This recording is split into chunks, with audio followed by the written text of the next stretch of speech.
Welcome one of all at royal defence academy. आज हम सीखेंगे कि राष्ट्रीय मिलिट्री स्कूल या आरआईएमसी में इंटरव्यू दें तो किस तरीके से इंटरव्यू को हम अपना इफेक्टिव बनाएं, किस तरीके से इंटरव्यूअर को हम प्रभावित कर सकें, इम्प्रेस कर सकें।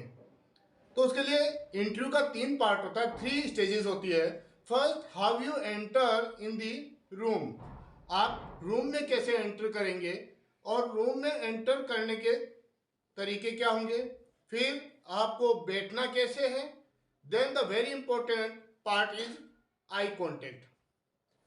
ये तीनों ही पार्ट जो है ये आपके इंटरव्यू को 80% तक कवर करते हैं कि आपका इंटरव्यू में जो मार्क्स मिलने वाले हैं या आपको जो इंटरव्यूअर आपको वेटेज दें वो इस बात पर देंगे कि आपने रूम में एंट्री कैसे की है, देन आप खड़े कैसे हो रहे हैं, देन आपका बैठने का तरीका कैसा है, और देन आप विश कैसे करते हैं।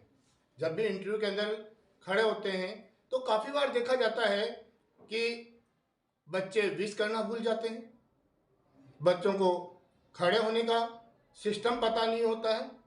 इवन बड़े लोग भी जब इंटरव्यू देने जाते हैं तो इंटरव्यू देने में बहुत बड़ी घबराहट होती है और उसका रीज़न होता है कि मैं रूम में एंट्री कैसे करूं, रूम में जाऊंगा तो मैं किसकी तरफ देखूं, इंटरव्यू के अंदर कौन इंपॉर्टेंट है जिसको मुझे फोकस करना है या फिर किसको फोकस करना है। ये सभी बातें बहुत ही महत्वपूर्ण होती हैं। It's a very important during the interview कि हमें सभी स्टेजेस पे ध्यान देना होता है कि आपका नॉलेज चेक करेंगे वो तो लेटर ऑन की बात है। First of all you have to be sure your personality and the courtesy. Courtesy नहीं है तो आपको इंटरव्यू में वेटेज भी नहीं मिलने वाला। फर्स्ट अटेम्प्ट में आपका एंट्री करना हो, सीटिंग या आई कॉन्टेक्ट से आपको रिजेक्ट कर दिया जाए, ऐसा नहीं हो। उसके लिए हमेशा आप ये ध्यान रखें कि आपको जो नंबरिंग का वेटेज दिया जाएगा वो दिया जाएगा आपकी एंट्री करना, आपके आई कांटेक्ट, आपके सीटिंग टेक्नोलॉजी क्या है, किस तरीके से बैठना है। तो मैं आप सभी को आज ये सब बताने जा रहा हूं कि किस तरीके से आप राष्ट्रीय मिलिट्री स्कूल का इंटरव्यू देंगे, तब आपको रूम में एंटर कैसे करना है और बैठना कैसे होता है। तो let's do.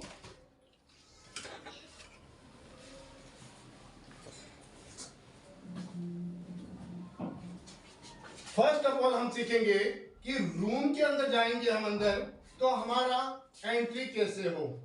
You may sit, okay, watch me.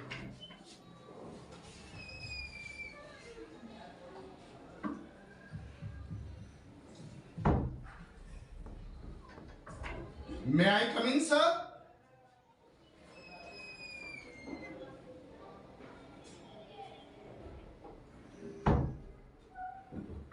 May I come in, ma'am?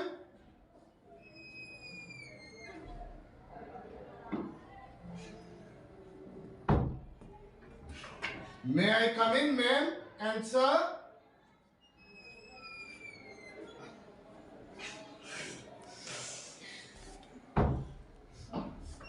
May I come in?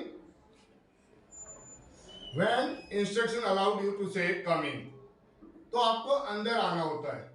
लेकिन आपने मे आई कम इन सर बोला या मे आई कम इन मैम या मे आई कम इन। अब इंटरव्यू कितने हैं इस चीज को बहुत ही ध्यान में रखना होता है। तो हम रूम में एंटर करेंगे तो हम पहले से श्योर है ही नहीं कितने जने हैं अंदर, जेंट्स है, मैडम है या फिर दोनों हैं। इस बात को ध्यान में हम पहले से नहीं रख सकते। तो आपका एंट्री के दौरान क्या होना चाहिए, एंट्री में आपका होना चाहिए मे I come in, may I come इन। आपको सिर्फ एक ही फॉलो अप करना है यहां से कि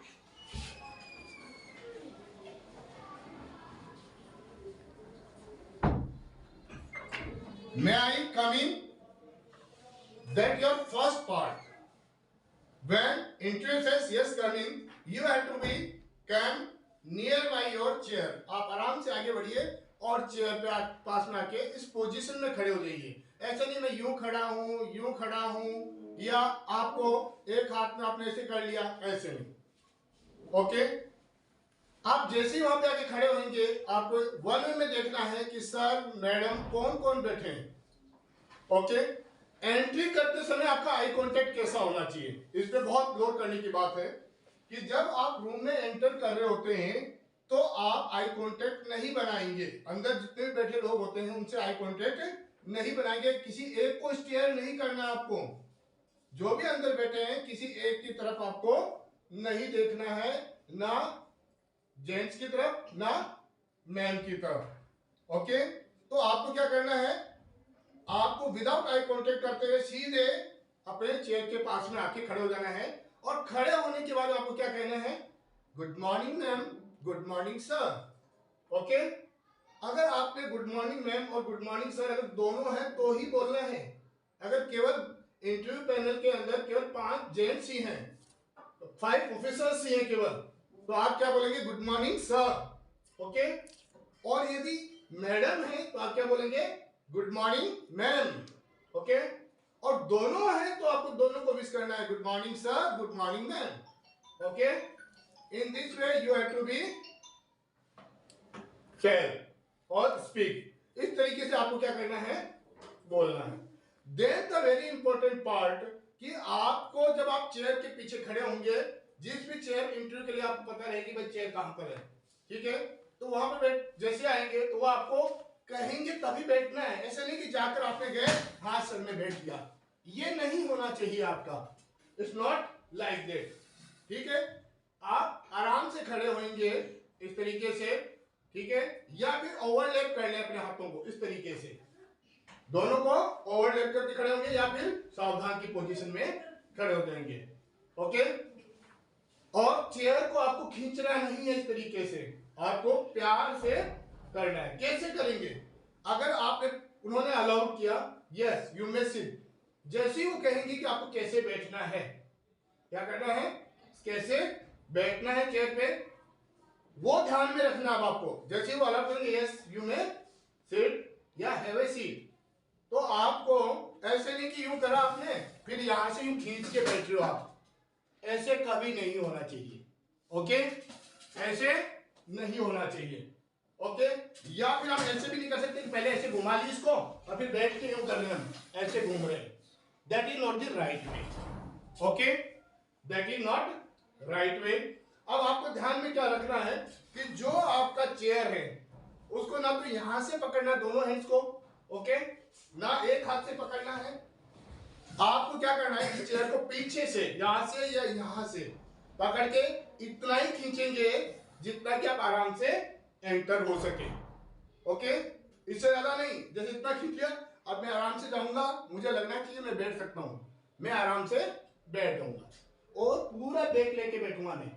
क्लियर, ऐसा नहीं होना चाहिए मैं आगे यूं करके बैठ गया या झुक कर बैठ गया या यूं करके बैठ गया या यूं करके बैठा हूं मैं, ऐसा कोई पोजीशन आपका नहीं होना चाहिए।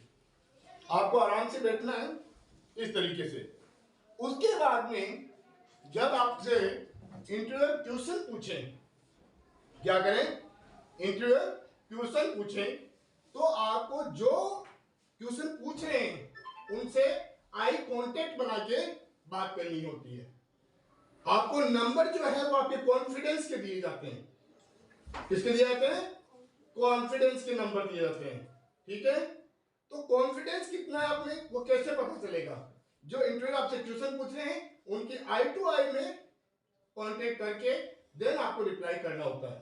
ओके, ए ने पूछा ए का रिप्लाई, बी ने जैसे ही क्वेश्चन पूछा तो आप बी की तरफ देखकर आंसर देंगे। इंटरव्यूअर आपके सामने है, ठीक है, और आपसे पूछा गया कि व्हाट्स योर नेम, आप इधर करके कह रहे हैं माय नेम इज अजय, ये बिल्कुल ही गलत है। ओके, तो इस तरीके से आप आई टू आई कांटेक्ट करेंगे और आई टू आई कांटेक्ट करके ही आंसर देंगे। अगर मैम ने पूछा है या सर ने पूछा है तो आप उनकी तरफ आई टू आई कांटेक्ट करेंगे और विद पोलाइटली। क्या होना चाहिए, आपकी वॉइस बहुत ज्यादा भी नहीं होनी चाहिए, बहुत दबी हुई भी नहीं होनी चाहिए, it should be confident. Okay, आप इंटरव्यू देते समय बहुत ही कॉन्फिडेंट होनी चाहिए और आपका जो खड़े होने का तरीका है वो भी बहुत इंपॉर्टेंट होगा। जब आप सीट से खड़े होकर जाएंगे तो जैसे ही वो इंटरव्यू खत्म होता है और आप इस पोजीशन में बैठे हैं, वो कहते हैं कि यू मे गो नाउ, तो आपने यूं किया और थैंक यू सर, इतना धक्का नहीं देना है चेयर को। आपको पोजीशन का ध्यान रखें, आप केवल उतना ही लीजिए जगह, क्या भाई इंटरव्यू में हमारे को प्रॉपर स्पेस मिला हुआ है, तो आप इतना ही स्पेस दीजिए कि आप आराम से खड़े हो सके। खड़े हुए आप साइड में हुइए और बोलिए thank you sir, okay, then you may go out. उसके बाद मैं आपको काफी बार क्या होता है कि इंटरव्यू की चेयर काफी दूर होती है, तो आपको कहीं खींचने की जरूरत नहीं है उसकी। इंटरव्यू की चेयर और इंटरव्यू के बीच में गैप होता है, तो गैप होता है तो आप आराम से प्यार से जाके बैठिए इस तरीके से, ओके। आराम से रिलैक्स हो जाइए, दोनों हाथ आप ओवरलैप करके बैठेंगे और दोनों पांव आगे रखेंगे, ओके। दोनों पांव को आप 90 डिग्री पे रखेंगे और दोनों हाथों को इस तरीके से ओवरलैप करके अपने बैठेंगे और आपकी बैक जो है वो बिल्कुल स्ट्रेट होनी चाहिए 90 डिग्री। ऐसा नहीं हो कि आपकी बैक में लचक आ रही हो, आप ढीले बैठे हैं, तो इससे क्या होगा, आपका इंटरव्यू इफेक्टिव नहीं होगा, ओके। तो ये रहेगी आपकी body language. Thank you for watching royal defence academy YouTube channel, और इंटरव्यू के नेक्स्ट वीडियोस आप देखते रहिए। राष्ट्रीय मिलिट्री स्कूल की इंटरव्यू की तैयारी जिन बच्चों ने की है और जो राष्ट्रीय मिलिट्री का इंटरव्यू देंगे, please contact royal defence academy. Thank you.